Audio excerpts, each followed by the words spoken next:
बिस्मिल्लाहिर्रहमानिर्रहीम। अस्सलाम वालेकुम स्टूडेंट्स, उम्मीद है तमाम स्टूडेंट्स खैरियत के साथ होंगे जी। और 9th क्लास फिजिक्स का चैप्टर नंबर 2 काइनेमेटिक्स हम लोगों ने स्टार्ट किया हुआ है और आज आप मेरे साथ देखोगे जी उसका एक नया टॉपिक। और आज के टॉपिक में हम डिस्कस करेंगे जी distance, displacement, speed, velocity, acceleration, position, इन सारी टर्म्स को डिस्कस करेंगे। शॉर्ट पॉइंट ऑफ व्यू के लिए कैसे आपने एग्जाम्पल लिखनी है, कैसे डायग्राम बनाओगे, कैसे आप लोग उसकी डेफिनेशन को अटेम्प्ट करोगे, ये सारा कुछ हम देखेंगे अपने आज के इस लेक्चर के अंदर। तो है जी आपके पास है जी बुक का पेज नंबर 35 और इस पर आपका टॉपिक स्टार्ट होता है जी पोजीशन। पोजीशन को आपने तैयार करना है शॉर्ट पॉइंट ऑफ व्यू से, और वो किस तरह से करोगे कि पोजीशन का टॉपिक को उसको पढ़ते हैं उसमें किस तरह से एक्सप्लेन किया गया है उसी तरीके से हम लोगों ने उसको क्या करना है अपने शॉर्ट क्वेश्चन में एक्सप्लेन करना होगा।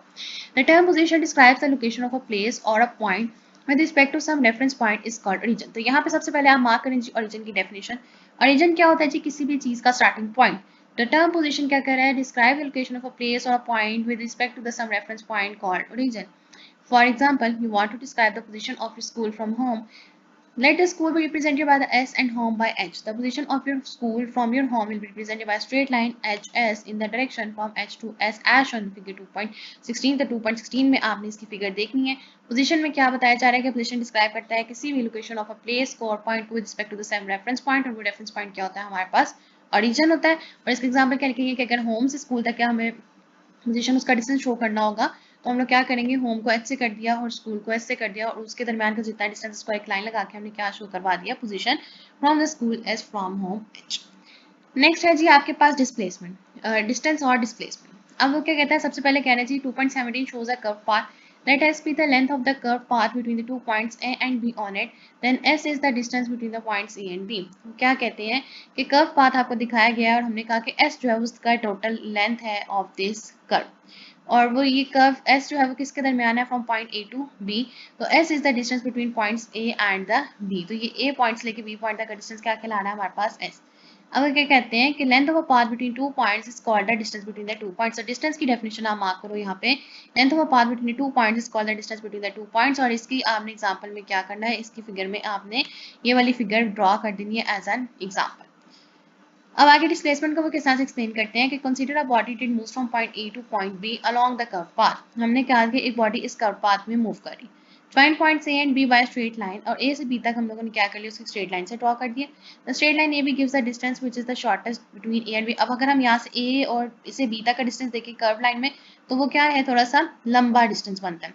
अगर मैं ए से बी तक का डिस्टेंस को एक स्ट्रेट लाइन से मेजर करती हूँ, स्ट्रेट लाइन लगा के शो करती हूँ, तो वो थोड़ा सा शॉर्टेस्ट पाथ देते हैं। तो हमने क्या कहा, the shortest distance has a magnitude d and a direction from point A to B. This shortest distance d in the particular direction is called the displacement. तो ये shortest distance हमारे पास क्या होता है जी, is d in the particular direction is called the displacement. ये shortest distance हमारे पास क्या कहलाता है, डिस्प्लेसमेंट। और ये जो बड़ा वाला हमारे पास कर्व पाथ है, ये हमारे पास क्या है, ये हमारे पास डिस्टेंस है। डिस्प्लेसमेंट की डेफिनेशन में क्या कहा जाता है कि चीज याद रखिए कि displacement is the shortest distance between the two points which has magnitude and direction. Displacement आपके पास क्या है जी, वेक्टर क्वांटिटी है, उसको हम किस तरह से रिप्रेजेंट कर रहे होते हैं, यूजिंग द वेक्टर डी। आगे आ जाए, आगे आपने क्या इंपॉर्टेंट चीज करनी है जी, स्पीड एंड वेलोसिटी। स्पीड में आपने एक चीज याद रखनी है, the distance covered by an object in the unit time is called its speed. तो डिस्टेंस जो कोई भी ऑब्जेक्ट यूनिट टाइम में अपना कवर करती है उसको हम लोग क्या कहते हैं जी, स्पीड, उसको हम डिफाइन करते हैं। और speed of an object is the rate at which is moving. किसी भी ऑब्जेक्ट का क्या ये रेट है जिसमें वो मूव कर रही होती है। In other words, the distance moved by an object in the unit time is its speed. The unit time में भी सेकंड, एन आवर, डे और एन ईयर। तो इसका हमने याद रखनी है जो पिंक बॉक्स वाली डेफिनेशन। नीचे आगे जो फॉर्मूला आ रहा है पेज नंबर 36 पे, वो है speed equals to distance covered over time taken. Distance equals to speed over time, s equals to vt। s is the distance covered by the object, v is its speed and t is the time taken by it। Distance हमारे पास क्या होता है जी, scalar होता है, लेकिन speed भी हमारे पास साथ ही क्या होती है, स्केलर क्वांटिटी। और ऐसा यूनिट अगर स्पीड का निकालें तो वो हमारे पास क्या आ जाता है, मीटर पर सेकेंड। साइड पे आपको एक इंपॉर्टेंट एमसीक्यू है कि चीता can run at a rate of the speed of 70 kilometre पर आवर।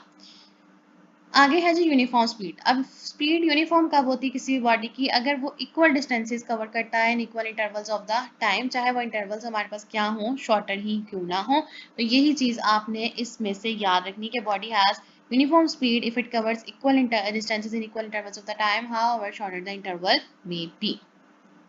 फिर आचन जी अपने इस बॉक्स की तरफ, और अगर इस बॉक्स को देखें तो वहां पे आपको लिडार गन के बारे में बताया गया है यहाँ पे हमारे पास ये किस लिए यूज हो रहा होता है, मोटरवे में एज स्पीड कैमरा यूज हो रहा होता है। तो इसके बारे में एक इंपॉर्टेंट शॉर्ट क्वेश्चन आता है, इसको हमने मार्क कर लेना है। क्या लिखेंगे कि lidar gun is a light detection and ranging speed gun. It uses the time taken by laser pulse to make a series of the measurements of a vehicle's distance from the gun. The data is then used to calculate the vehicle speed. तो data जो है उसको use करके हम क्या कर लेते हैं, व्हीकल की स्पीड कैलकुलेट की जाती है।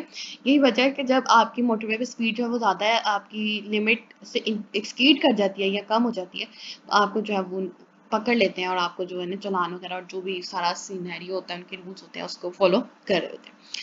नेक्स्ट आ जाता है टॉपिक आपका वेलोसिटी का। वेलोसिटी का टॉपिक रिलेट करता है जी डिस्प्लेसमेंट के टॉपिक के साथ। तो डिस्प्लेसमेंट क्या था जी, शॉर्टेस्ट डिस्टेंस था हमारे पास बिटवीन द 2 पॉइंट्स।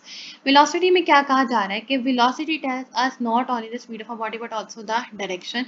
तो जब डायरेक्शन पे पता चले तो हमारे पास कौन सी क्वांटिटी बन जाती है, वेक्टर क्वांटिटी बन जाती है, along which the body is moving। तो यहाँ पे आपका एक पॉइंट बन गया शॉर्ट के लिए कि velocity of a body is a vector quantity is equal to the displacement of a body in a unit time।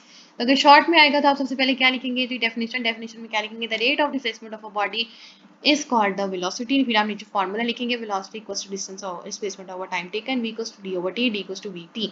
फिर आप लिखेंगे displacement is a vector quantity।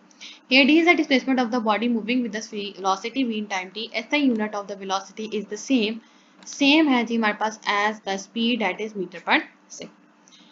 इसी के साथ नेक्स्ट टॉपिक इसका है जी यूनिफॉर्म वेलोसिटी का, और वो क्या कहता है कि this equation 2.2 v is the average velocity of a body during the time t। It is because the velocity of the body may be changing during the time interval t।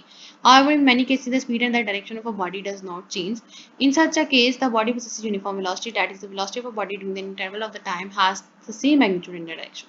तो uniform velocity क्या होती है, body has uniform velocity if it covers equal displacement in equal intervals of the time, however the shorter the interval may be. तो यहाँ तक था जी आज का लेक्चर। इंशाल्लाह ताला नेक्स्ट लेक्चर में जो है अपनी एग्जांपल नंबर 2.2 से स्टार्ट करेंगे।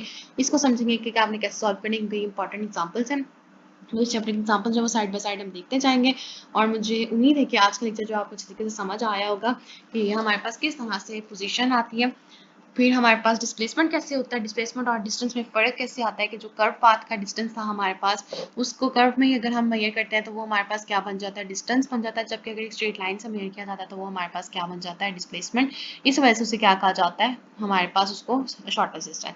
यहाँ पे इसी पेज पे आपका जो है वो एक शॉर्ट क्वेश्चन और बनता है MCQ, what is the fastest animal on the earth. तो आपका आंसर है फाल्कन। तो क्यों फाल्कन फास्टेस्ट एनिमल है, क्योंकि वो फ्लाई करता है एट स्पीड ऑफ 200 किलोमीटर पर आवर, और एक बहुत अच्छी स्पीड होती है। उसके बाद स्पीड एंड वेलोसिटी। तो शॉर्ट क्वेश्चन जो है ना डिफरेंशिएट में वो आपको आता है डिस्टेंस और डिस्प्लेसमेंट के दरमियान, स्पीड और वेलोसिटी के दरमियान। तो ये आपने चीजें अच्छे तरीके से याद रखनी है। और फिर एक आता है यूनिफॉर्म स्पीड और यूनिफॉर्म वेलोसिटी के दरमियान। तो जी यहाँ तक हो गया जी हमारा आज का काम कंप्लीट। और मुझे उम्मीद है कि आप लोगों को आज का लेक्चर अच्छे तरीके से समझ आया होगा। इनकेस कोई भी क्वेश्चन है, क्वारी है, कुछ भी पूछना चाहते हैं तो आप नीचे कमेंट कर सकते हैं। और लास्ट में जाते हुए जी मेरी आप सबसे एक रिक्वेस्ट होती है, अगर अभी तक आपने चैनल सब्सक्राइब नहीं किया तो काइंडली प्लीज चैनल को सब्सक्राइब कर दें। वीडियो पसंद आए तो वीडियो को जरूर लाइक कीजिए और ज़्यादा से ज़्यादा शेयर कीजिए। Thank you.